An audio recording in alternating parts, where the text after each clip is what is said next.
Good evening, my name is Christan Richardson, and this video is a part of my assignment for SPD 500 Survey of Special Education, Mild to Moderate Disabilities for Miss Nicole. This video is being created to describe the IEP process to a parent or guardian. Good evening, I am Ms. Richardson, and I would like to welcome you to this video. Here I will be explaining the Individualized Education Plan process, also known as an IEP. As the parent, you play an important role on the IEP team, as you know your child's best. The IEP team considers your participation during the IEP process just as important as any other member of the team. On top of providing information, you will be asked to give consent for any evaluations, special education and services, and placement. At the same time, your child is encouraged to attend regardless of their age and be involved, as their input with their education is just important and it helps teach independence. Prior to the IEP process or the meeting, there is a referral, which means you have requested an evaluation for special education for your child. Evaluations are essential to determining if your child is in need of special services. IDEA requires local public school districts to identify, locate, and evaluate every child who may have a disability requiring special education services. This is also referred as the child find. The evaluation is conducted by a local educational agency known as LEA with your consent for the initial evaluation. This must take place within 60 days of your consent. When conducting the evaluation, the LEA will use a variety of assessment tools and strategies to measure or assess whether your child needs special services or an appropriate program.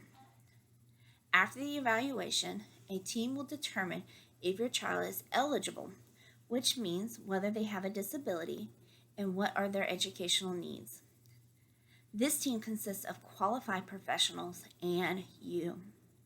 To be eligible, your child must have at least one of the 13 disabilities defined by IDEA, and the impact of that disability must create a need for services. Once this is completed, an IEP meeting will be held to create an IEP. The IEP consists of different components as required by IDEA, and this is what it includes.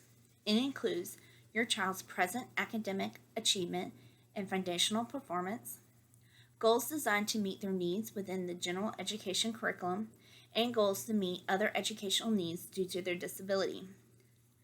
It also includes how these goals will be measured and when a report will be provided about the progress. It also includes special education and related services, supplementary aids and services, modifications, or support that will be provided for your child. It would also determine whether they will be participating in a non-disabled classroom, any accommodations, and when and where their services will start and how often. It's crucial that all parties involved understand this is not the end of the IEP process, as it's an ongoing process for the entirety of their child's education while they're in special ed.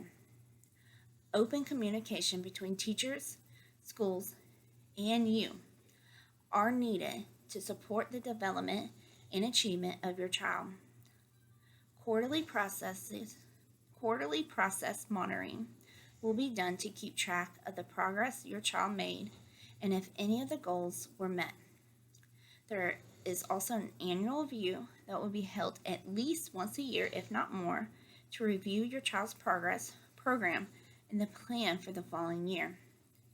There are also procedural safeguards that protect you and your child's rights in regard to FAPE, and any changes, additions, or denials for education services in reference to your child or change in placement must be given in a prior written notice by the school.